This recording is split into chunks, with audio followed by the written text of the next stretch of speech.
یہاں پر ایمان والوں کو اللہ تعالیٰ نے جو فرمایا ہے کہ تم دوسروں سے دوستی نہ کرو، اس دوستی کا مطلب ہی یہ ہے کہ ایسی چیز نہ ہو کہ تمہارے اوپر غلافی دوسرا چڑھ جائے، پتہ ہی نہیں چلے کہ کون سی شکل والا ہے تم۔ اب آج ایسا ہی ہو گیا ہے، ایک مسلمان تختہ مشق بنا ہوا ہے۔ تختہ مشق جانتے ہیں؟ سب لوگ اس پر ٹرائی کرتے ہیں، سارے لوگ آ کر کے اس پر اپنا اپنا ایک ایک رنگ ڈالنے کی کوشش کر رہے ہیں، اور سارے رنگ آ گئے، یہ بیچارہ اپنا ہی رنگ بھول گیا۔ اس کا اپنا کیا تھا؟ کوا چلا ہنس کی چال، اپنی چال بھول گیا۔ اسی طرح سے میں آپ کو بتاؤں، سیکولرزم کے اعتبار سے جو لوگ کوشش کر بھی گئے، سیکولرزم جو ہے سیدھے اس کا ترجمہ اگر آپ مجھ سے پوچھیں گے تو میں کہوں گا منافقت۔ یہ بھی اچھا وہ بھی اچھا، یہ بھی صحیح وہ بھی صحیح، ہم درمیان والے ہیں، اسی کو تو منافقت۔ بہرحال سیکولرزم میں کچھ اچھی چیزیں بھی ہیں، میں ساری چیزوں کی خرابی نہیں کر رہا ہوں۔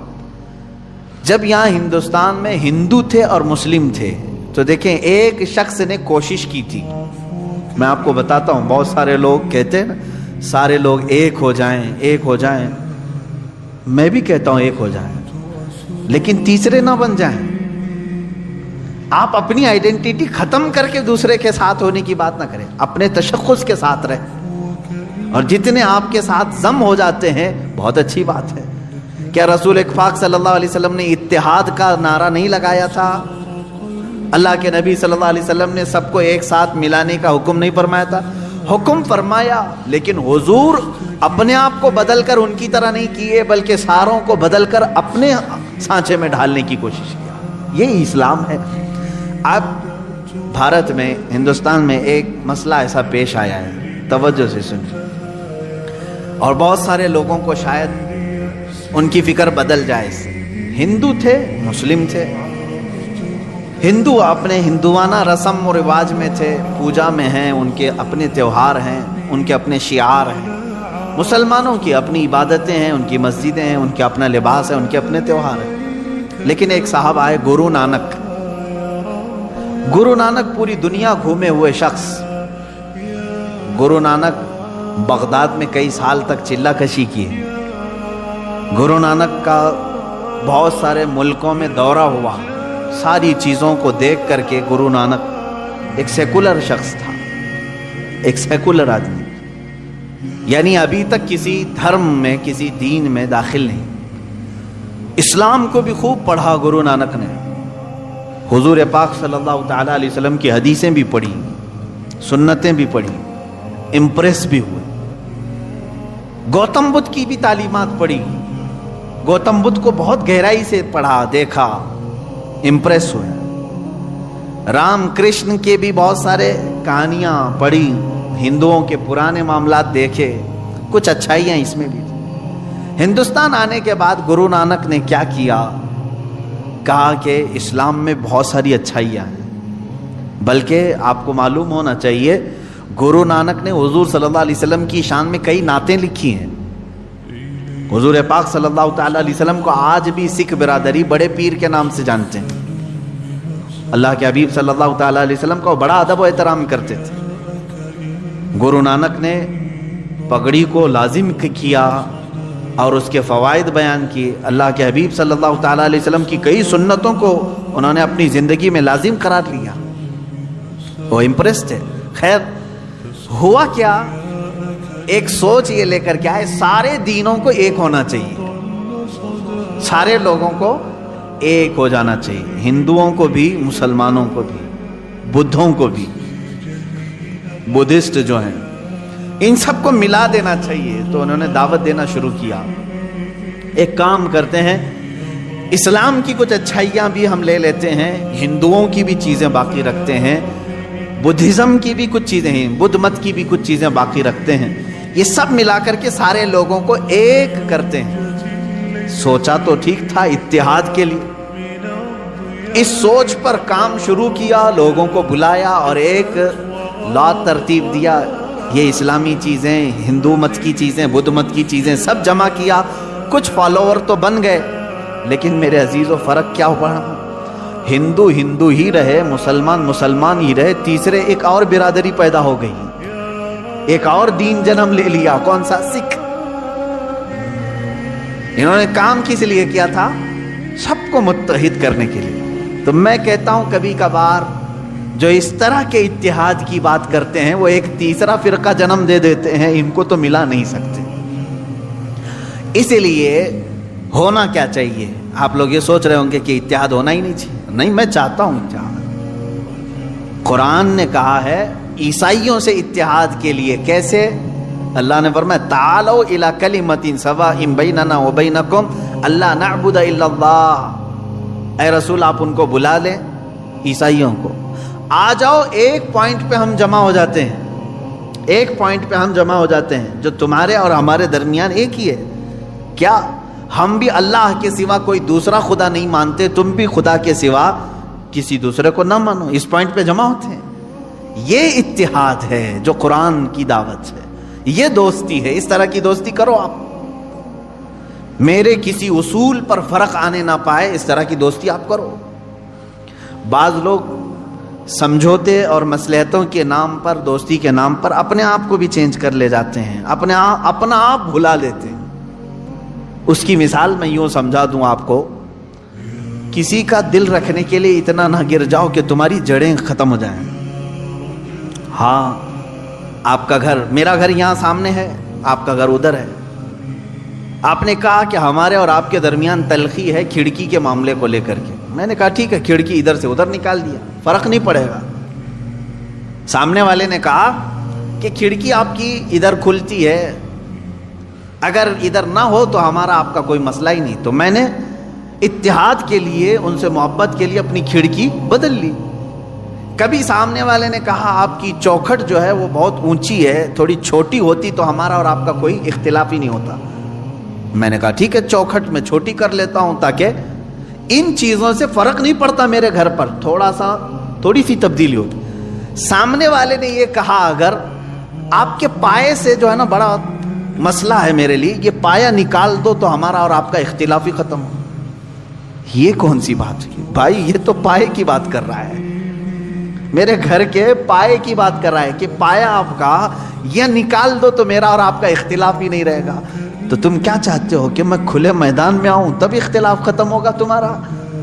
اسی طرح میرے عزیزوں، کبھی کبھار اتحاد کے نام پر آپ سے یہ کہا جائے گا صرف ٹوپی تمہاری ہمارے لیے دقت کی بات ہے، تم نکال دو، داڑھی تمہاری ہمارے لیے دقت کی بات ہے، نکال دو، ہمارا تمہارا اتحاد ہوگا۔ یہ کرتے کرتے مسلمان آج یہاں کو پہنچا کہ اب وہ یہ کہنے لگ گئے قرآن تمہارا اور ہمارا یہ بیچ میں ملنے نہیں دیتا، اس کو ہٹاؤ، تمہارا اور ہمارا اتحاد ہو جائے گا۔ یہ آگے پائے پر، آگے بنیاد پر بات۔ ہاں، اس طرح کی باتیں آج ہو رہی ہیں کہ قرآن جو ہے تمہیں منع کرتا ہے کافروں سے دوستی کے لیے، ایسی آیتیں ہیں، اس کو ہٹا کر باہر رکھ دو، تمہاری اور ہماری دوستی، اختلاف ختم ہو جائے گا۔ عزیزان گرامی وقار، میں نے بہت اچھی مثال سے آپ کو سمجھایا، جہاں کوئی بات آدمی پائے کے متعلق کہنے لگ جائے تو یہاں سمجھوتا نہیں ہوتا، ورنہ تم در در کی ٹھوکریں کھاتے ہوئے میدان میں بھٹکتے رہو گے، تمہارا اپنا کوئی دین ہی نہیں رہے۔ اگر کوئی تمہیں اس بات پر سمجھوتا کرنے کے لیے کہتا ہے کہ تیری اور میری دوستی باقی رہے گی، بس ایک نام محمد ہٹا دے صلی اللہ علیہ وسلم، حضور پاک صلی اللہ تعالی علیہ وسلم کو کیا ہم اپنے درمیان سے ہٹا دیں؟ وہ تو پورے جڑ کی بات کر رہا ہے، تو یہاں سمجھوتا نہیں ہوتا۔ اس طرح کی دوستیوں سے اللہ رب العزت نے منع فرمایا، اے ایمان والو ان لوگوں سے دوستی نہ کرو۔ کس بنیاد پر؟ کہ کہیں وہ تمہیں کفر میں نہ لے جائیں۔ ہاں، میں نے ظاہر کر دیا آپ کے سامنے، تجارت میں دوستی ٹھیک ہے، پڑوس میں ہے نان مسلم کسی بھی دھرم کا رہنے والا، اس کے ساتھ دوستی رکھ سکتے ہو آپ۔ اگر وہ بھوکا ہے تو آپ کھانا کھلا سکتے ہو، اگر بے لباس ہے تو آپ لباس پہنا سکتے ہیں۔ اسلام میں یہ تمام چیزوں کی اجازت دی۔ تجارت میں تم معاملات کر سکتے ہو، پڑوس ہونے کے اعتبار سے معاملات کر سکتے ہو، تمہارے کلیگ ہیں، ایک ساتھ نوکری کرتے ہیں، جاب کرتے ہیں، ایک دوسرے کے ساتھ پڑھتے پڑھاتے ہیں، ان معاملات میں تم تعلقات رکھ سکتے ہو۔ یہاں جو ممانعت آئی ہے وہ دینی معاملات کے سلسلے میں، اسی لیے میں کہتا ہوں عام مسلمانوں کو یہ چاہیے کہ وہ دینی معاملات میں ان لوگوں کے ساتھ ڈسکشن پر بھی نہ جائیں، نہ کریں۔ ہاں جب کبھی دھارمک معاملات پر بات کرنے کی نوبت آ جائے تو ان لوگوں سے یہ کہیں کہ ہمارے دھرم کو جو زیادہ جانتا ہے وہ بیٹھے، تمہارے دھرم کو جو زیادہ جانتا ہے وہ بیٹھے، یہ ان کی فیلڈ ہے، وہ گفتگو کریں، ورنہ تمہیں ان تمام چیزوں میں الجھا کر کے کبھی قرآن کے بارے میں تم سے سوال کر دے گا، تمہارے قرآن میں ایسی بات آئی ہے، کیا ضروری ہے تم کو ہر چیز کا اس کو جواب دینا؟ اب مثال کے طور پر کوئی میڈیکل کا اسٹوڈنٹ ہے، اس سے ایگریکلچر کے بارے میں پوچھا جا رہا ہے، تو کیا ضروری ہے اس کو ہر چیز کا جواب دینا؟ وہ بس اتنا کہہ دے کہ ایگریکلچر کا جو اسٹوڈنٹ ہے اس سے یہ رابطہ کر لیں، آپ وہاں کے ٹیچر سے آپ پوچھ لیں، میری فیلڈ نہیں ہے۔ تمام نوجوانوں سے میں یہی کہوں گا کہ آج کے زمانے میں ڈیبیٹ کا سلسلہ بہت شوق سے دیکھا جاتا ہے اور کیا بھی جاتا ہے۔ ہاں میں نے اس سے قبل شاید بتایا ہوگا، رات کے 3 بج رہے تھے، ایک بار مجھے فون آیا رمضان کے ہی موسم، اسی رمضان کے وقت رات کے 3 بجے کے قریب، سحری کو ابھی تھوڑا ٹائم باقی تھا، اور اتنی رات کو فون آئے تو تھوڑا سا قلق ہوتا ہے کہ پتہ نہیں کوئی ایمرجنسی تو نہیں۔ جھٹ سے میں نے اٹھایا، نیند خراب، سامنے والے نے کہا کہ حضرت ایک بہت ضروری مسئلہ ہے۔ کہا کہ کیا بات ہے بیٹا؟ کہا مناظرہ چل رہا ہے، ایک سوال آ گیا ہے، مناظرہ چل رہا ہے، مناظرے کے بیچ میں رات کے 3 بجے مناظرہ چل رہا ہے۔ اچھا کس کے ساتھ؟ کہا کہ وہ سلفی ہے، اہل حدیث ہے، اور ان کے ساتھ مناظرہ چل رہا ہے۔ مسئلہ کیا ہے؟ حضور پاک صلی اللہ تعالیٰ علیہ وسلم کی ذات کو لے کر کے کوئی مسئلہ تھا۔ میں نے کہا اتنی رات میں یہ اٹھا کر کے پوچھ رہا ہے؟ میں نے کہا بیٹا یہ کہاں چل رہا ہے؟ کہا بس حضرت ہمارے گلی کے باہر، ہم گھر کے باہر ہی بیٹھے ہوئے ہیں، یہ کٹے پر بیٹھ کر رات کے 3 بجے مناظرہ چل رہا ہے اور فون لگا رہے ہیں ہمیں رات کے 3 بجے۔ عزیزان گرامی وقار، میں بچوں سے کہتا ہوں، اے میرے عزیزو، یہ تمہاری فیلڈ نہیں۔ کسان کے ہاتھ میں اگر چاقو دے کر کے کہو کہ پیٹ کا آپریشن کرے تو پھر وہ کیا کرے گا؟ معلوم ہے کیا کرے گا؟ جس طرح وہ کدال اور پھاوڑا چلاتا ہے کھیتی باڑی میں، اسی طرح تمہارے جسم کے ساتھ بھی چلائے گا۔ دین کے اصول اور دین کی باریکیاں علماء کے لیے چھوڑ دیں، یہ تمام ڈیبیٹ کا حصہ بننے کی کوشش نہ کریں۔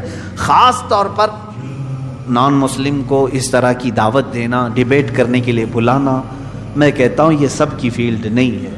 اللہ تبارک و تعالیٰ نے جو آیت کریمہ میں فرمایا، اے ایمان والو کافرین کو دوست نہ بناؤ مومنین کے سوا، تو یہاں کون سی دوستی مراد ہے؟ دینی معاملات کی دوستی۔ اس کو سمجھ کر کے چلیں، دینی معاملات کی دوستی اسلام نے ناجائز رکھا ہے، باقی دوسرے معاملات میں دوستی کو ہم نے جائز قرار دیا ہے۔ اتریدون ان تجعلوا للہ علیکم سلطانا مبینا، اللہ فرماتا کیا یہ چاہتے ہو کہ اپنے اوپر اللہ کے لیے سری محبت کر لو، سری حجت کر لو؟ یعنی اگر تم یہ چاہتے ہو کہ اللہ کی تمہارے اوپر پکڑ آ جائے تو پھر یہ کام کرتے رہو، اللہ کی پکڑ آ جائے گی۔ آگے رب تعالیٰ فرماتا منافقین جو ہے یہی کام کرتے تھے، ان کے پاس جا کر بیٹھتے تھے، ڈسکس کرتے رہتے تھے، دین کے معاملات کو لے کر کے مذاق کرتے رہتے تھے، حضور صلی اللہ تعالیٰ علیہ وسلم کے معاملات کو لے کر کے آپس میں ڈسکس کرتے رہتے تھے۔ قرآن کی آیتیں اتر گئی، اللہ نے فرمایا منافقین جہنم کے سب سے نیچے طبقے میں ہیں، وَلَن تَجِدَ لَهُمْ نَصِيرًا، اور پھر تم دیکھو گے ان کا کوئی مددگار نہیں ہوگا۔ ہاں إِلَّا الَّذِينَ تَابُوا، اب یہاں توبہ کی اہمیت بیان کی جائے، مگر وہ لوگ جنہوں نے توبہ کر لیا، وَأَصْلَحُوا، اور اپنے آپ کو سنوار لیا، وَاعْتَصَمُوا بِاللَّهِ، اور اللہ کی رسی کو مضبوطی سے پکڑ لیا، وَأَخْلَصُوا دِينَهُمْ لِلَّهِ، اور اپنے دین کو اللہ کے لیے خالص کر لیا، فَأُولَئِكَ مَعَ الْمُؤْمِنِينَ، تو پھر وہ مومنین کے ساتھ ہوں۔ 4 چیزیں توبہ کے لیے بیان کی گئی ہیں یہاں پہ، سمجھ کر کے چلیں آپ۔ جب کوئی آدمی کسی کفر سے توبہ کرے، نفاق سے توبہ کرے، بڑے گناہ سے توبہ کرے، اس کی 4 منزلیں ہیں۔ سب سے پہلی چیز تابو، توبہ کرے۔ توبہ گال پہ تھپڑ مارنے کا نام نہیں ہے، توبہ لفظ ہے رجوع کرنے کا، رجوع کا مطلب ہے جس کام کو کیا تھا اس سے اپنے آپ کو شرمندگی محسوس کرے کہ میں نے غلط کیا تھا اور چھوڑنے کا پکا ارادہ کر لیا، یہ توبہ ہے۔ کان پکڑنا، گلے گال کو تھپڑ مارنا یہ کوئی ضروری نہیں بھی کیا تم نے، سوئے سوئے دل میں ارادہ کر لیا اے اللہ مجھ سے غلطی ہو گئی، میں باز آتا ہوں، یہ توبہ ہو گئی، یہ تمہاری توبہ ہے۔ سجدے میں گر گئے، اے اللہ مجھے افسوس ہے کہ میرے سے غلط کام ہو گیا، تم نے اپنی غلطی سے توبہ کر لی، بس یہ توبہ ہے۔ توبہ کہتے ہیں پلٹنے کو، جہاں تھے تم وہاں سے پلٹ آئے۔ نمبر 1، توبہ کے بعد کیا کیا کرنا ہے؟ وہ اصلحو کا مطلب ہوتا ہے اپنے آپ کو پھر سنوارنا ہوگا تمہیں۔ مومنین کے ساتھ اگر بیٹھنا ہے تو سنوارنا ہوگا۔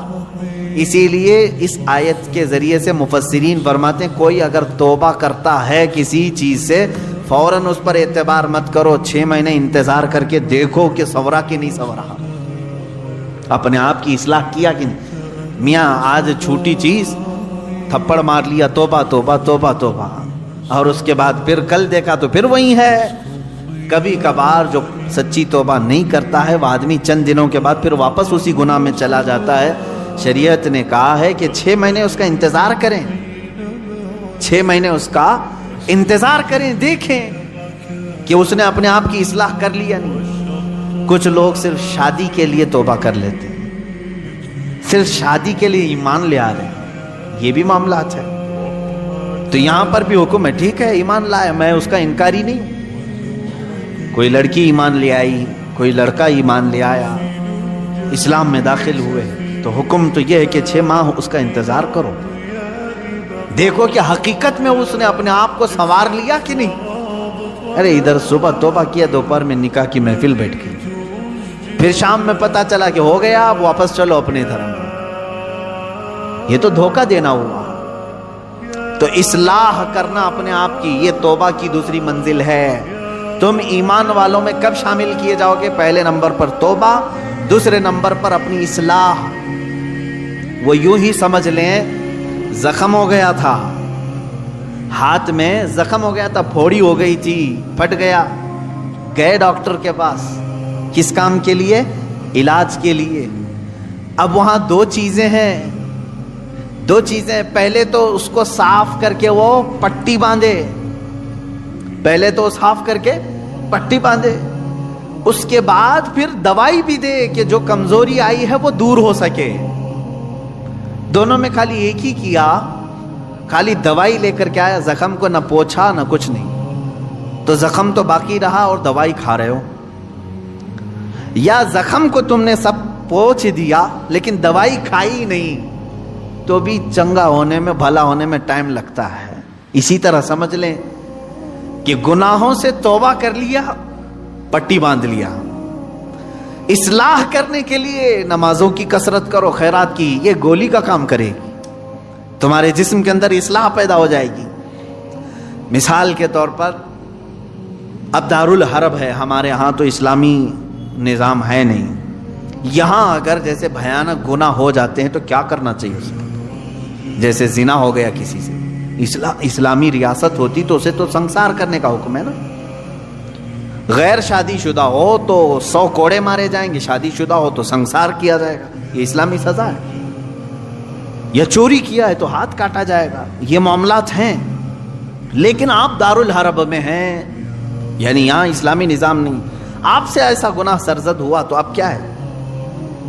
اس کے لیے اسلام نے یہ نظام رکھا ہے کہ تم سب سے پہلی چیز توبہ کرو، توبہ کرو، اس بھیانک گناہ سے توبہ کرو۔ دوسرے نمبر پر اللہ نے فرمایا وَأَصْلَحُوا، اور اپنی اصلاح کرو۔ اصلاح کس بات پر؟ پہلے سے زیادہ نمازوں میں آؤ، نفل کی کثرت کرنے لگ جاؤ، خیرات کرو، صدقہ دو، محفلوں میں بیٹھو، تسبیح ہاتھ میں لے لو، کیونکہ جو ڈیمیج کیا تم نے اپنی روح کو، اس کو اتنا بینڈیج تو لگانا ہی پڑے گا، اس کی اصلاح تو ضروری ہے۔ تو جس سے گناہ سرزد ہوئے وہ اگر توبہ کرنا چاہتا ہے تو 2 چیزیں پہلے سمجھ لیں، ایک تو سچے دل سے توبہ کرنا، یعنی باز آنے کا ارادہ کر لینا، دوسرے اس پر نیکیوں کی کثرت کرنا، تب جا کر کے وہ توبہ کا پھل تمہیں ملے گا۔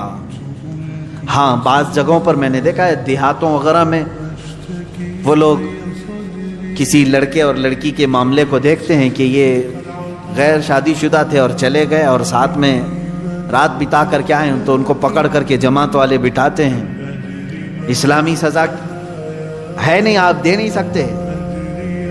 اور بعض دیہاتوں میں نے دیکھا ہے کہ جھاڑو لے کر کے اس کو مارتے ہیں یا ٹاول کو لپیٹ کر کے اس کو مارتے ہیں۔ یہ مذاق کر رہے ہو اسلامی نظام کا؟ مذاق ہے اسلامی نظام؟ وہ تو حضرت ایوب علیہ السلام کی بیوی کے لیے اترا تھا قرآن پاک میں۔ حضرت ایوب علیہ السلام نے قسم کھا لی تھی اپنی بیوی کے بارے میں کہ وہ شیطان کے پاس گئی تھی، اگر میں صحیح ہو جاؤں تو تجھے 100 کوڑے ماروں گا۔ آپ صحیح ہو گئے، 100 کوڑے مارنے والے تھے، لیکن وہ بیوی بڑی نیک شعار تھی۔ اللہ نے حکم فرمایا جبرائیل امین کو، جاؤ ایک جھاڑو جس میں 100 کاڑیاں ہوں وہ ایوب کو دے دو اور کہو کہ ایک بار اس سے اپنی بیوی کو مارے، ان کی قسم پوری ہو جائے گی۔ یہ قرآن میں ہے۔ وہ ایوب علیہ السلام کی بیوی کے لیے یہ بات اتری تھی۔ تو میں نے کسی گاؤں کے متولی صاحب کے متعلق یہ سنا کہ وہ بھی 100 کاڑیوں کی جھاڑو لے کر کے اس لڑکے کو مارتے ہیں جو لڑکی کو بھگا لے جاتا ہے، اور کہتے ہیں 100 کوڑوں کے برابر ہو گیا۔ اور اگر 100 کوڑے مارو گے تو پھر اگلا دن آپ کے کوڑے پڑنے کا آ جائے گا۔ یہاں نہیں مار سکتے، یہاں صرف یہ ہے کہ سچی توبہ کی اسے تلقین کی جائے، رو رو کر کے تو توبہ کرے، اس کے بعد اپنی اصلاح کرے۔ اپنی اصلاح کیسے؟ نیکیوں کی کثرت کرے۔ پہلے نماز کم پڑھتا تھا تو اب زیادہ کر لیں، نفل نہیں تھے تو نوافل کی زیادہ تعداد کر، درود مبارکہ آیت کریمہ کا ورد زیادہ کرے۔ یوں ہی سمجھ لے کہ بیماری کے بعد جب آدمی اٹھتا ہے تو اسے ٹونک لینی پڑتی ہے، اچھی غذا دینی پڑتی ہے تاکہ اس کی جو گری ہوئی صحت ہے وہ جلدی صحیح ہو جائے۔ گناہ کرنے کے بعد بندے کی روح اسی طرح بیمار ہوتی ہے۔ توبہ کے بعد اسے ٹونک دینے کے لیے نیکیوں کی کثرت ضروری ہے، وہ نوافل کی کثرت کرے۔ نمبر 3، وَاعْتَصَمُوا بِاللَّهِ، اللہ کی رسی مضبوطی سے تھام لیں۔ یہ اللہ کی رسی ہے کیا؟ اس پر ہی بہت گھنٹوں تفسیر ہو جائے گی۔ یہ قرآن پاک میں گزر وَاعْتَصَمُوا بِحَبْلِ اللَّهِ، چوتھے پارے میں یہ آیت گزر چکی ہے، اور یہاں اللہ نے فرمایا وَاعْتَصَمُوا بِاللَّهِ، اللہ کی رسی مضبوطی سے پکڑ لو۔ اللہ کی رسی کیا ہے؟ آسمان سے کوئی چیز لٹک رہی ہے کہ اس کو پکڑ کر کے جھولتا رہے گا، چھوڑے گا نہیں۔ اللہ کی رسی، مفسرین کے الگ الگ اقوال ہیں۔ قرآن پاک اللہ کی رسی ہے، اسے جو تھام لیا گویا کہ وہ اللہ کی رسی کو پکڑ لیا۔ رسول پاک صلی اللہ تعالی علیہ وسلم کی ذات اللہ کی رسی ہے۔ حضور صلی اللہ علیہ وسلم کو جو تھام لیا، ان کی تعلیمات کو، وہ اللہ کی رسی کو پکڑ لیا۔ اہل بیت اطہار جو رسول اللہ کی آل ہیں، ان کو کہا گیا ہے کہ وہ اللہ کی رسی ہیں، ان کو جو تھام لیا وہ اللہ کی رسی کو پکڑ لیا۔ اہل اللہ جو ہیں، اولیاء کاملین، یہ اللہ کی رسی ہیں، ان میں سے کسی کو اس نے تھام لیا وہ اللہ کی رسی کو پکڑ لیا۔ تو توبہ کرنے کے بعد اور 2 چیزیں ایکسٹرا ہو گئی، ایک اصلاح، دوسرے نمبر پر اللہ کی رسی کو پکڑنا ہے۔ یعنی قرآن لے لو۔ قرآن کو لے لینے کا مطلب یہ نہیں ہے کہ پکڑ کر کے زندگی بھر رہے، قرآن کی تعلیمات پر چلے، قرآن سے لگاؤ اور محبت بڑھا لے، اور اس کی تلاوت کثرت سے کرے، یہ اللہ کی رسی ہے۔ حضور پاک صلی اللہ علیہ وسلم سے محبت زیادہ کر لے، وہ اللہ کی رسی ہے۔ اور یہ ایک بات یاد رکھیں، میں آپ سے کہتا ہوں، یہاں میرے پاس ایک رسی ہے، ایک اس کا سرا، ایک کونا میرے پاس ہے، ایک باہر، اور آپ نے اس رسی کو پکڑ لیا، اور جب میں رسی کھینچوں تو سیدھے آپ کس کے پاس آئیں گے؟ میرے پاس آ جائیں گے، بلا تشبیہ و بلا تمثیل۔ اللہ نے قرآن میں فرمایا اللہ کی رسی کو پکڑ لو، یعنی اللہ رب العزت کی جو رسی ہے وہ خود خدائے قدیر و جبار کے دست قدرت میں ہے، اور اس رسی کا ایک سرا، ایک کونا دنیا میں ہے، وہ رسول پاک کی شکل میں ہے، اہل بیت اطہار کی شکل میں ہے، قرآن عظیم کی شکل میں ہے۔ ان کو جس نے پکڑ لیا، جب رب تبارک و تعالیٰ سارے لوگوں کو کھینچے گا تو تم وہیں جاؤ گے جہاں یہ اس رسی کا دوسرا کنارہ ہو۔ اسی کو کہتے ہیں اللہ رب العزت تک پہنچنے کے لیے اس کی رسی کو تھام لینا، یعنی اہل اللہ اولیاء کاملین سے وابستہ ہونا، قرآن پاک سے اور رسول پاک کی زندگی سے وابستہ ہونا۔ 3 چیزیں میں نے گنا دیا توبہ کے لیے۔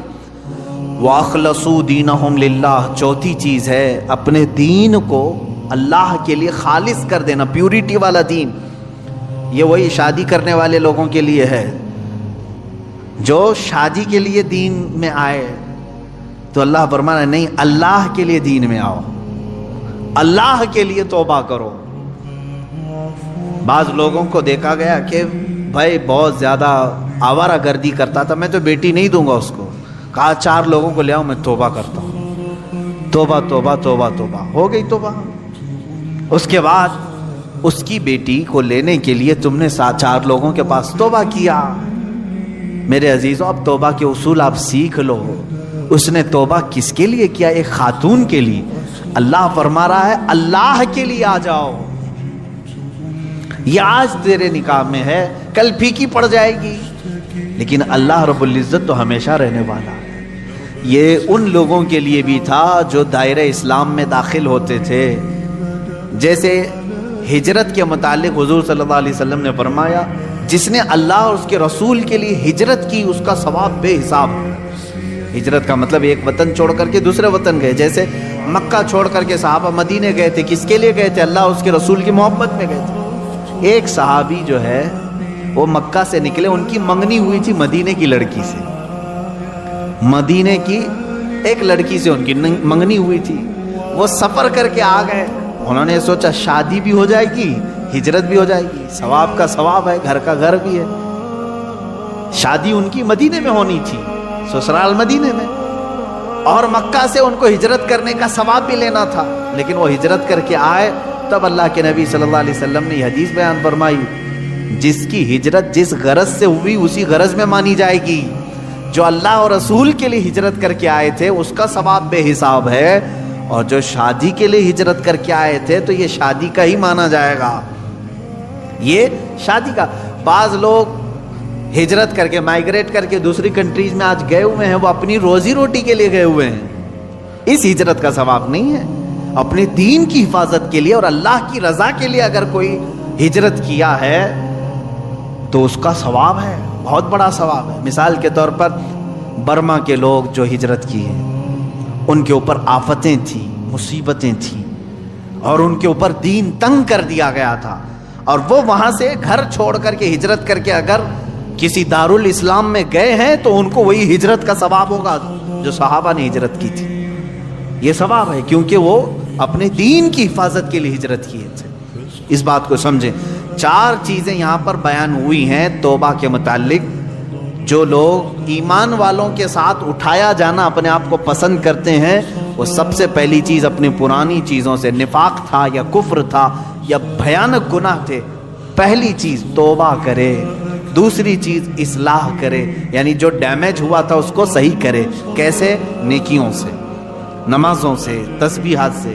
نمبر 3، اللہ کی رسی کو پکڑ لے۔ یہ نہیں کہ خالی تو مسجد میں بیٹھ گیا اور یہ سوچا مجھے کسی کی ضرورت نہیں، کسی پیر فقیر کی ضرورت نہیں، بولتے ہیں نا بعض لوگ، میرا دین کامل ہے، کسی پیر اس طرح کے جملے لوگ اپنے ماڈرنزم کو بتانا چاہتے ہیں کہ ہم اہل اللہ کے قریب نہیں جانا چاہتے، اللہ والوں کی ہمیں کوئی حاجت نہیں، جبکہ قرآن کہہ رہا ہے کونوا مع الصادقین، تم اللہ کے سچے بندوں کے ساتھ رہو۔ اگر تمہاری ضرورت نہیں تھی تو اللہ نہیں فرماتا کہ ان بندوں کے ساتھ رہو، یہ اللہ کی رسی ہے، ان کی صحبت میں اپنا وقت گزارو، ان کی تعلیمات میں اپنا وقت گزارو۔ نمبر 4 ہے اپنے دین کو خالص کر لینا، پیورٹی، یعنی توبہ کیا ہے تو کسی دنیاوی غرض سے نہیں بلکہ اللہ کو راضی کرنے کے لیے۔ بزنس کے لیے اگر کوئی داڑھی رکھ لیا، اپنا دھندا چمکانے کے لیے اگر کوئی ٹوپی پہن لیا، تو نہ اس داڑھی کا اسے ثواب ہے نہ اس ٹوپی کا اسے ثواب ہے، بلکہ وہ دھوکہ دڑی میں شامل ہے۔ ہاں، اللہ کو راضی کرنے کے لیے اور اپنے حبیب کو راضی کرنے کے لیے کیا ہے، اللہ اس کے کاروبار میں بھی برکت دے اور اس عمل کا بھی اسے ثواب عطا کرے۔ یہ 4 چیزیں ہیں۔ آگے اللہ تعالیٰ فرماتا ہے سوف یؤتی اللہ المؤمنین اجرا عظیما، ان قریب اللہ مسلمانوں کو بڑا ثواب دے گا، ایمان والوں کو بڑا ثواب۔ اب یہ اس پارے کی آخری آیت میں تلاوت کر رہا ہوں، 5ویں پارے کی، ما یفعل اللہ بعذابکم ان شکرتم وآمنتم۔ کتنی پیاری بات ہے، اللہ فرما رہا ہے اللہ تمہیں عذاب دے کر کیا کرے گا؟ رب تعالیٰ خود ہی پوچھ رہا ہے کیوں عذاب دے گا تم کو؟ زبردستی اللہ تمہیں عذاب دے کر کیا کرے گا اگر تم اس کا حق مانو اور ایمان لاؤ؟ تم اگر ایمان لاتے ہو اور شکر گزار بندے بنتے ہو، کیوں تمہیں عذاب دے گا؟ یہ دیکھیں کتنی بڑی بات ہے۔ یہی تو عیسیٰ علیہ السلام کی دعا بھی تھی۔ عیسیٰ علیہ السلام نے ایک دعا کی تھی، وہ 6 پارے کے آخر میں آیت آتی ہے، 7ویں پارے کے سورہ مائدہ کے آخر میں آتی ہے، ان تعذبنی فانی عبدک وان تغفر لی فانک انت العزیز الحکیم۔ اے اللہ اگر تو عذاب دے گا مجھے تو میں تیرا ہی تو بندہ ہوں، تیرا ہی تو بندہ ہوں، اور اگر تو بخش دے گا تو تو بڑی عزت والا ہے، تیرے خزانے میں کوئی کمی نہیں ہونے والی ہے۔ اب دیکھیں یہاں چپکلش کس کی ہوتی ہے؟ تمہارے نوکر کو بلا کر کے میں نے مارا دل ٹھنڈا کرنے کے لیے کہ چلو سامنے والے کو ذلیل بھی کروں اور دل کو ٹھنڈا بھی کروں، دوسرے کے آدمی کو لا کر کے، یہی تو چل رہا ہے نا آج۔ اس پارٹی والا پکڑا گیا تو اس پارٹی والے اس کو مار دیں گے، دل ٹھنڈا کریں گے، سامنے والے کو ذلیل کریں گے، یہی تو چلتا ہے۔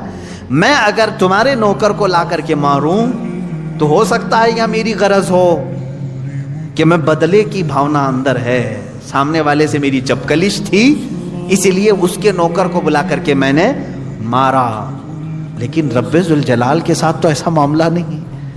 وہ اگر کسی بھی بندے کو عذاب دے تو کسی دوسرے کا تو بندہ ہے نہیں، اسی کے بندے ہیں، کوئی دوسری جماعت کا بندہ نہیں ہے۔ یہی دعا کیا کرو اے مسلمانوں اللہ سے، اے اللہ تو اگر مجھے عذاب دے گا تو میں تیرا ہی تو بندہ ہوں، میں تیرا ہی بندہ ہوں۔ یہ میں نے اصول آپ کو سمجھایا۔ یہاں سے مجھے ایک بات یاد آتی ہے، صحابی کا عقیدہ دیکھیں، اللہ رب العزت کسی پر بھی عذاب نہیں دینا چاہتا، بلکہ وہ قیامت کے دن تو فرمایا اللہ کے حبیب صلی اللہ علیہ وسلم نے چھوٹے چھوٹے بہانے دیکھے جاتے بخشنے کے، چھوٹے چھوٹے بہانے دیکھے جاتے، یہاں تک کہ فرمایا حدیث پاک میں ہے ایک شخص کو فرشتے گھسیٹتے ہوئے لے جا رہے تھے، رب تعالیٰ نے فرمایا روک دو اس کو، اس کی کوئی نیکیاں نہیں ہے، کہا کچھ بھی نہیں ہے مولا اس کے پاس، گناہ بھاری ہو گئے ہیں اس کے۔ رب تبارک و تعالیٰ نے اس سے سوال کیا، اس سے پوچھو میرے بندے سے کیا زندگی میں کبھی کسی عالم کی محفل میں بیٹھا تھا؟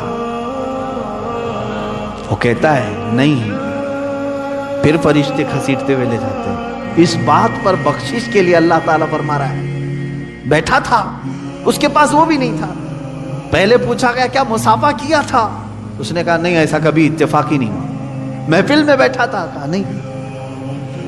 اس نے کہا ہاں ایک مرتبہ ایسا ہوا تھا کہ میرے گاؤں ایک بڑے عالم دین آئے تھے، سارے لوگ ان کو دیکھ رہے تھے تو میں بھی دور سے دیکھ رہا تھا اور دل میں نے ان کی عزت رکھی تھی۔ اللہ نے فرمایا وہ نائب رسول کا احترام کیا، اسے معاف کر دو۔ اللہ اکبر، یہ اللہ رب العزت کے بخشنے کے معاملات ہیں۔ وہ تو اسی لیے فارسی میں کہا گیا نا رحمت حق بہانہ می جویت بہا نمی جویت، فارسی کا ایک قول ہے اللہ کی رحمت تو بہانے ڈھونڈتی ہے، قیمت نہیں دیکھتی۔ اب بندہ اگر یہ سوچ کر کے بیٹھ جائے کہ نہیں وہ بہت ہی عذاب دے گا، بہت ہی عذاب دے گا، نہیں میرے عزیزو، اللہ تبارک و تعالیٰ کو رحیم و کریم بھی یقین رکھو۔ اور خود مولا فرما رہا ہے ما یفعل اللہ بعذابکم، تم کو عذاب دے کر اللہ کیا کرے گا؟ کیوں اللہ عذاب دے گا تم کو؟ کیا تم دوسرے کے بندے ہو کہ تمہیں عذاب دینے کے بعد بدلہ لیا جائے گا؟ نہیں، اللہ تعالیٰ ہاں اس کے اصول تھے دنیا میں، سب کو اللہ نے بتایا تھا اس راستے پر چلو، تم بہک گئے تھے اس لیے تمہیں عذاب میں مبتلا کیا جا رہا ہے، ورنہ زبردستی کسی کو نہیں۔ اسی لیے وہ صحابی رسول کا عقیدہ مجھے یہی بتانا تھا۔ میں یہاں پر اپنی گفتگو کو سمیٹتا ہوں۔ حضور پاک صلی اللہ تعالیٰ علیہ وسلم کے پاس صحابی آئے، کہنے لگے یا رسول اللہ صلی اللہ علیہ وسلم اللہ تعالیٰ اپنے بہت سارے کام فرشتوں کے توسل سے، فرشتوں کے اسباب سے کراتا ہے۔ بارش برسانے والا فرشتہ میکائیل علیہ السلام، روزی پہنچانے والے فرشتے ہیں، بچے کی ولادت سے پہلے ماں کے پیٹ میں آ کر اس کا ناک نقشہ شکل پوری دینے والے دوسرے فرشتے ہیں، قبر میں سوالات کرنے کا کام کون کر رہا ہے؟ فرشتے۔ تمہارا درود حضور صلی اللہ علیہ وسلم تک پہنچانے والے فرشتے ہیں، بارش برسانے والے، ہوا چلانے والے فرشتے ہیں۔ اللہ تبارک و تعالیٰ اپنے کائنات کے سارے کاموں کو فرشتوں کے لیے مقرر کیا ہے، کاموں پر فرشتوں کو مقرر کیا ہے، سارے کام فرشتے کر رہے ہیں۔ اس صحابی نے حضور سے کیسا سوال کیا؟ پوچھتے ہیں یا رسول اللہ صلی اللہ علیہ وسلم، قیامت کے دن جب ہم سب کا حساب کتاب ہو رہا ہوگا تو کون سا فرشتہ حساب لینے کے لیے اللہ بٹھائے گا؟ جبرائیل کو اللہ نے نبیوں تک پیغام پہنچانے کے لیے مقرر کیا، اسرافیل کو سور پھونکنے کے لیے قیامت کے پہلے، اور پھر میکائیل کو آسمان سے بارش برسانے کے لیے، اسرائیل کو روح نکالنے کے لیے، علیہم الصلاۃ والتسلیم اجمعین۔ صحابی نے پوچھا قیامت کے دن ہمارا حساب لینے کے لیے کون سے فرشتے کو رکھے گا اللہ تعالیٰ؟ اب دیکھیں میرے آقا صلی اللہ علیہ وسلم نے فرمایا، اے میرے صحابی، کوئی فرشتہ نہیں، ڈائریکٹ اللہ ہی حساب لے گا، اللہ تعالیٰ ہی خود حساب لے گا۔ تو وہ صحابی جھومنے لگ گئے، رقص کرنے لگے، واہ میرے رب کی شان، واہ۔ تو کہا کیوں اتنی خوشی کی اس بات کی ہے؟ کہا اگر یہ فرشتوں کو ڈیوٹی دی جاتی تو پھر وہ ایک پائی بھی ادھر کی ادھر نہیں کرتے، وہ تو اپنے کام میں پورے ہوتے ہیں۔ ہم نے تو اسرائیل کو زندگی بھر دیکھا ہے، ایک منٹ آگے پیچھے نہیں چھوڑتا، روح نکالنا ہی نکالنا ہے۔ لیکن جب میرے آقا آپ نے فرمایا کہ اللہ خود حساب لے گا تو مجھے معلوم ہے کہ وہ اللہ رحمان بھی ہے، رحیم بھی ہے، ستار بھی ہے، غفار بھی ہے۔ جب وہ اپنے بندوں کے حساب لینے پر آئے گا تو کسی کا چھپا دے گا، کسی کو بے حساب معاف کرے گا، کسی کو یوں ہی جنت میں بھیج دے گا۔ جب آپ نے فرما دیا تو میرا یقین بڑھ گیا کہ میرے بھی بخشش کی امید مجھے لگ گئی، قیامت کے دن میرے بھی بخشش کی مجھے امید لگ گئی۔ یہ امید صحابہ کی جو تھی وہی رکھو اپنے رب سے، ہم جیسوں کی بھی بخشش ہو جائے گی۔ اللہ اگر حساب لے، اللہ تعالیٰ اگر حساب لے، ہم سب کی بخشش ہو۔ ہاں فرشتوں کو رکھے گا تو وہ ڈیوٹی پوری کریں گے، وہ ڈیوٹی پوری کریں گے۔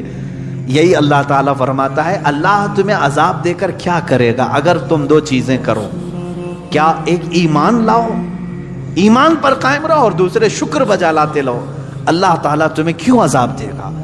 وَكَانَ اللَّهُ شَاكِرًا عَلِيمًا، اور اللہ صلہ دینے والا، جاننے والا ہے، بدلہ جزا دینے والا ہے۔ یہاں شکر کا لفظ آیا ہے، جو بندہ شکر نہیں کرتا وہی سب سے زیادہ عذاب میں گرفتار ہوتا ہے۔ دیکھیں حضور صلی اللہ علیہ وسلم نے فرمایا قیامت کے دن معراج کے سفر میں نے جہنم میں سب سے زیادہ عورتوں کو دیکھا۔ صحابیات کے پاس حضور فرما رہے ہیں کیوں؟ حضور سے پوچھا کیوں عورتیں زیادہ تھی؟ حضور فرماتے ہن یکفرن العشیر، اس لیے کہ وہ اپنے مردوں کی ناشکری بہت کرتی تھی۔ ناشکری ایک ایسی چیز ہے جو دوزخ میں لے جاتی ہے، عذاب میں گرفتار کرتی ہے۔ یہ چیزیں بندوں کے اندر بہت آتی ہیں۔ اگر تم ایمان والے ہو اور شکر گزار ہو، ٹینشن مت لو، اللہ عذاب نہیں دے گا، اللہ عذاب نہیں دے گا۔ ایمان پر قائم ہے اور شکر کر رہے ہو۔ شکر یہ ہے کہ ہر بات پر تم الحمدللہ کہو۔ بیماری کے بستر پر ہو، بیماری کے بستر پر ہو، کوئی پوچھے کیسے ہوگا الحمدللہ۔ ہاں کوئی سوال کرے گا کیا یہاں پر بھی شکر کرنا، حالانکہ میں بیمار ہوں، بولوں تو کیا فرق ہے؟ میرے عزیز ہاں یہاں کس بات کا شکر کرے گا تو جانتا ہے؟ تجھے جو بیماری دیا اللہ نے وہ تیرے گناہوں کے برابر کی نہیں دیا، اس بات کا شکر کر۔ اگر تیرے گناہوں کے برابر کی بیماری دے دیتا تو ابھی بستر پر پتہ نہیں کیڑے مکوڑوں کی غذا بن چکا ہوتا۔ ظاہر سی بات ہے ہمارے گناہ بہت بلند ہیں اور بیماری جو آتی ہے وہ ہلکی ہوتی ہے۔ اس بات کا بھی بندے کو شکر بجا لانا چاہیے، الحمدللہ اے اللہ میرے جتنے برے اعمال ہیں اس کے اعتبار سے اگر تو سزا دینے پر آئے تو ایک دن بھی میرے سکون کی سانس لینا میرے لیے دشوار ہوگا۔ اتنی بیماری دیا تو نے، یہ بھی تیرا شکر ہے، یہ بھی تیرا شکر ہے۔ بلکہ ایک دانت بھی جھڑ جائے تو بزرگان دین شکر کرتے تھے. شکر کرتے تھے کس بات پر؟ ارے دانت جھڑ جائے تو شکر. ایک بزرگ نے فرمایا ہاں اس لیے کہ جتنی دیر میں نے اللہ کی تسبیح نہیں بیان کی، غافل رہا، وہ مولا چاہتا تو میرے پورے دانت توڑ دیتا، چاہتا تو پوری زبان خراب کر دیتا، پھر بھی ایک ہی ٹوٹا ہے، اس پر بھی میں شکر کر رہا ہوں. یہ شکر کی زندگی ہے. آج چھوٹی چھوٹی سی چیزوں پر واویلا. سب کچھ ہے تمہارے پاس، صحت بھی ہے، تندرستی بھی ہے، سب کچھ. شکایت کم کرو، شکر زیادہ کرو. کیا آپ نے اپنی زندگی میں ہی جھانک کر کے نہیں دیکھا؟ کیا ہمارے پاس بیماری آئی تو ہم سب کو بتائے؟ صحت مندی سب کے سامنے کیوں نہیں بتاتے؟ جب مال اچھا آ رہا تھا، برکت خوب تھی، تو کسی کو نہیں بتایا، سب کو چھپا چھپا کر کے رکھا. کتنا پیسہ آ رہا ہے کسی کو نہیں بتایا. جہاں خسارہ ہوا سب کو بولنے لگے بہت مندی ہو گئی، بہت دھندا خراب ہو گیا. تو یہ تو ناانصافی ہے نا. تو گویا کہ تم اپنے مولا کی شکایت بندوں سے خوب کر رہے ہو اور اس کی دی ہوئی نعمتیں کبھی بندوں کے سامنے نہیں بیان کر رہے. ہونا تو یہ چاہیے کہ اللہ نے فرمایا تم پر میں نے جو نعمتیں اتاری ہیں اس کا اظہار کرو. اگر تمہارے پاس مال ہے، اچھے کپڑے پہننا یہ اللہ کی نعمتوں کا اظہار ہے کہ اللہ تعالیٰ نے مجھے لاوارث نہیں رکھا، مجھے کھلا رہا ہے، پلا رہا ہے. تمہارے پاس اگر مال اللہ نے دیا ہے، اچھے کھانے کھائے اور دوسروں کو بھی دیا، اچھے کپڑے پہنے اور دوسروں کو بھی پہنایا، یہ فرماتے ہیں وہ شکر گزار بندہ ہے. حضور پاک صلی اللہ علیہ وسلم نے پسند فرمایا کہ تم اپنے اوپر اپنے رب کی نعمتوں کا اظہار کرو، اللہ کے سامنے اظہار کرو کہ مولا یہ سب تیرا دیا ہوا ہے، جو میں پہن کے آیا ہوں یہ تیرا ہے. ہاں ناشکری کرنے والے بندوں میں عورتیں زیادہ ہیں اور مرد بھی ہیں جو سب کے سب دوزخ میں جا رہے ہیں. یہی دو چیزیں یہاں پر بیان ہوئی ہیں. اللہ تمہیں کیوں کر عذاب دے گا اگر تم ایمان پر ہو اور شکر کر رہے ہو. اللہ تعالیٰ زبردستی کسی پر عذاب نہیں نازل کرتا. اب قرآن کی وہی آیت ہے، اللہ تعالیٰ فرماتا ہے وَمَا رَبُّكَ بِظَلَّامٍ لِّلْعَبِيدِ. اللہ اپنے کسی بندے پر رائی کے دانے کے برابر بھی ظلم نہیں کرتا، ظلم نہیں کرتا. وہ تو معاف پر معاف کرتا ہے، ظلم نہیں کرتا. ہاں اگر سزا دے گا تو وہ بھی انصاف کے برابر دے گا، سزا دے گا تو انصاف کے برابر دے گا. اسی لیے بزرگوں نے ہمیں تلقین کی ہے. ایک چیز میں آپ کو بتا دوں کہ اگر تمہیں زندگی میں کوئی ارادہ کر لیا، مثال کے طور پر مجھے گھر بنانا تھا، پیسے جمع کرتا رہا لیکن گھر بنا ہی نہیں، تو روتے گاتے سب کو بولنے کی ضرورت نہیں، میری خواہش تو یہ تھی لیکن ہوا نہیں. اس پر حکم یہ بزرگوں نے فرمایا کہ تو خدا بننے کی کوشش مت کر کہ جو تو چاہے وہ ہو جائے. یہ تو اللہ کی شان ہے. کبھی ایسا ہوگا کہ تو جو چاہے وہ ہو جائے گا، کبھی ایسا ہوگا جو تم چاہتے ہو وہ نہیں ہوگا. تو اس میں کیا کرنا چاہیے بندے کو؟ بزرگوں نے فرمایا اگر تیرے چاہنے کے بعد کوئی کام ہو گیا تو یہ کہہ کہ اللہ مجھ جیسے کمتر کو بھی مکمل کر کے دے دیا، اور اگر تیرے چاہنے کے بعد نہیں ہوا تو یوں کہہ کہ اللہ تبارک و تعالیٰ نے اپنے عدل کے مطابق جو کیا وہ بالکل صحیح کیا، کہ مجھ جیسے کے لیے وہ تھا ہی نہیں کام جس کی میں خواہش کر کے بیٹھا تھا. میرے مرشد گرامی کا یہ شعر مجھے یاد آتا ہے. اللہ رب العزت کی بارگاہ میں وہ یوں دعا کرتے تھے کہ میں گنہگار ہوں اور بڑے مرتبوں کی خواہش، میں گنہگار ہوں اور بڑے مرتبوں کی خواہش، تو کریم ہے خدایا تیری بندہ پروری ہے. یعنی میں چاہتا تو کہ بڑے مقامات مل جائیں لیکن حیثیت نہیں ہے، خواہش تو کر رہا ہوں. مل گئے تو تیرا انعام ہے، نہیں ملے تو یہ تو میری خود کی کوتاہی ہے. ویسے تو مجھے ملنا ہی نہیں چاہیے لیکن مل گئے تو تیرا انعام ہے. اللہ رب العزت ہم سب کو قرآن عظیم کی تفسیر اور اس کے معانی پر عمل کی توفیق عطا فرمائے. وآخر دعوانا الحمد للہ رب العالمین.